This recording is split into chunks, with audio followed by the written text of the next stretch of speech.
क्या आपने कभी सोचा है कि फूल सिर्फ खूबसूरती के लिए नहीं होते, बल्कि ये जीवन की एक अनोखी प्रक्रिया में सबसे महत्वपूर्ण भूमिका निभाते हैं? हाँ, हम बात कर रहे हैं पुष्पों में जनन की, वो रहस्यमयी प्रक्रिया जिससे नए पौधे जन्म लेते हैं। नमस्कार दोस्तों, स्वागत है आपका हमारे चैनल पर। मैं अतुल, और आज हम जानेंगे कि फूलों के भीतर ऐसा कौन सा जादू होता है जो नई पीढ़ी के पौधों को जन्म देता है।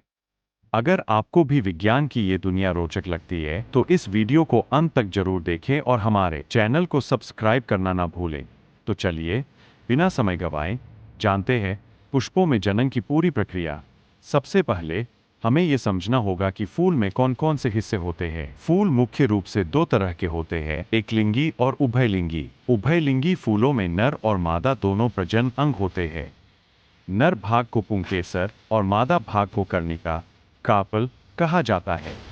पुंकेसर में परागकोश एंथर होता है, जिसमें परागकण पोलन ग्रेन्स बनते हैं, जबकि कर्णिका में अंडाशय ओवरी होता है। अब जब हमें फूल की संरचना समझ आ गई है, तो चलिए जानते हैं कि परागन कैसे होता है।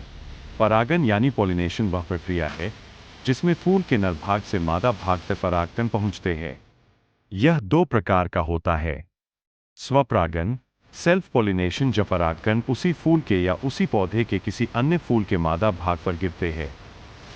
परपरागन क्रॉस पॉलिनेशन, जब परागकण एक फूल से दूसरे फूल तक हवा, पानी या कीटों द्वारा पहुंचते हैं। परागन हो जाने के बाद अगला चरण होता है निषेचन, जब परागकण मादा भाग के वर्तिकाग्र स्टिग्मा पर गिरते हैं, तो वे पराग नली पोलन ट्यूब बनाते हैं, जो अंडाशय तक पहुंचती है।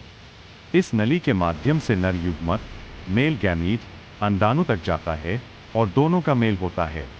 इसे निषेचन फर्टिलाइजेशन कहते हैं। अब जब निषेचन हो गया, तो यह अंडाणु बीज सीड में बदल जाता है और अंडाशय फल फ्रूट में। यही कारण है कि फूल के बाद हमें फल और बीज देखने को मिलते हैं। अब जब बीज तैयार हो गया है, तो यह मिट्टी में गिरता है और सही परिस्थितियों में अंकुरित होकर एक नया पौधा बनाता है।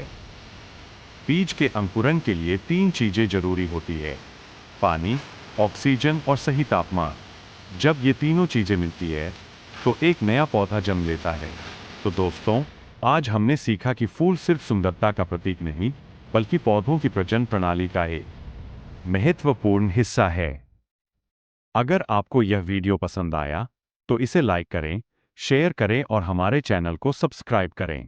अगली बार हम और भी मजेदार वैज्ञानिक तथ्यों के साथ आएंगे। तब तक के लिए धन्यवाद।